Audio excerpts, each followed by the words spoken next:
This week, we take the role of a redneck vampire. My name is Sam Walls, and I'm a dead man. Well, kinda dead at least.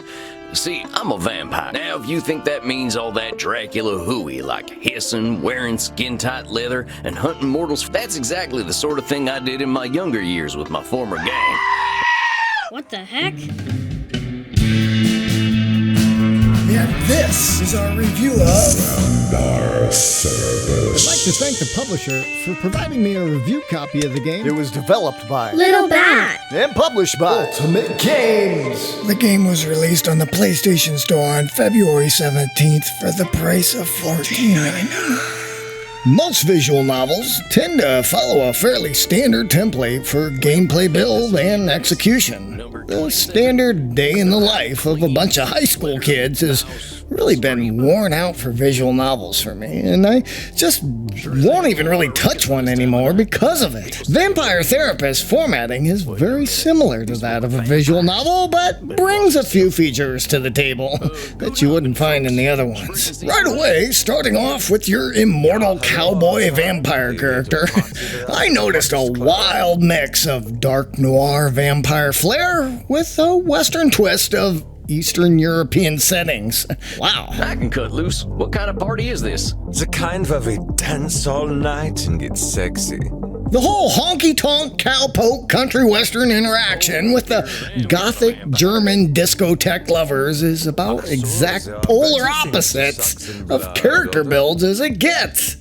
The therapy sessions encompass the main body of the gameplay here, where you attempt to spot cognitive distortions, furthering the storyline. The subject matter here runs pretty deep, connecting the real-world CBT methods and mental health issues into in-game applications. The game is certainly rated mature for a reason here, as it doesn't hold back with themes like addiction, suicide, religion, sexual themes, and strong language. The whole storyline here is a little hokey as you become a vampire therapist in training as an understudy, helping to understand more than just patient choices, the way that they see the situation and the ways to look at it from different angles to change the overall outcomes. You sit with a new undead clients and a specific set of issues, enabling you to learn about the whole variety of therapeutic techniques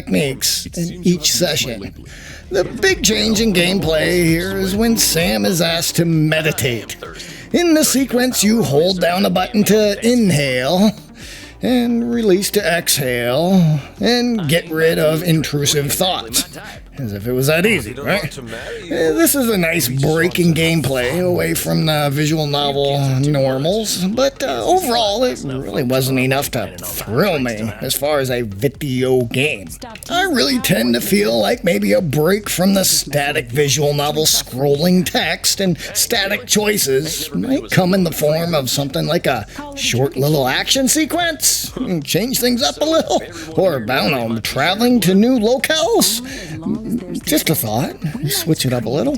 Beyond the heavy subject matter, the art style is beautifully dark and stylized, and backed with some of the best voice actors I've heard in a long time. The humorous characteristics and voice inflections given to the lines really brings the world to life, and so much that many times I found myself not even reading the text anymore because the vocals were just so much fun. Achievement hunters will find an easy completion here, but may take a little longer playtime than other titles. The general mechanics are pretty basic, as you would expect from a visual novel, and wrong choices are given a chance to correct in your decision by Andy until you progress the story. So you can't really give him the wrong answer. He's like, try again, buddy, you're wrong. Once you reach the end, there really is little to no replay value or reason to return to this title. It was a refreshing stab at the old visual novel genre with a few trigger warnings and repetitious gameplay, but overall I found it to be a fairly good showing, so I gave it a whole. Next time we will talk about that thing you mentioned earlier. 3.5 Out of 5. This is mighty plush. Guess it's one of them smart Yeah, coffins. well, that wraps up that review right there. Here's some notes I took. Where I put the keys to the tractor.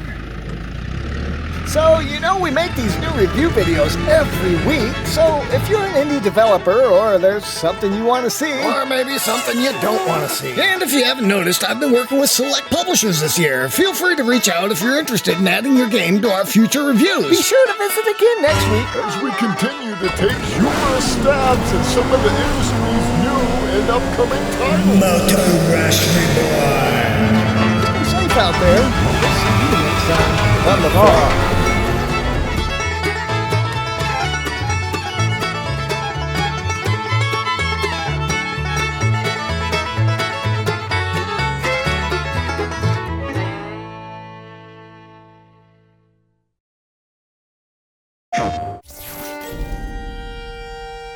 Wait a minute. These folk are vampires. The question is, are you first able to help yourself? I cannot seem to motivate my scientists to reach the necessary level of dedication. It's always shocking to me how little urgency mortals have around death. A tough time. Indeed, yes, it has been a tough time. Damn it, how am I gonna work with this fella? I gotta ask Annie. Use your instincts, Samuel. What does this poor vampire want? In apprehension, how like a bat. Oh, the beauty of the night. It is normal for vampires to enter a state of torpor after consuming the blood of another. I wish you an excellent torpor, vampire. You look distracted, little mouse. Before we keep going, I think we need to set a few boundaries. Ach so, there are better things to suck than blood, are there? Look at me. 400 years of study and still dabbling with leukocytes. You don't want me to do things to your body. You gave me this fella as my first client? PlayStation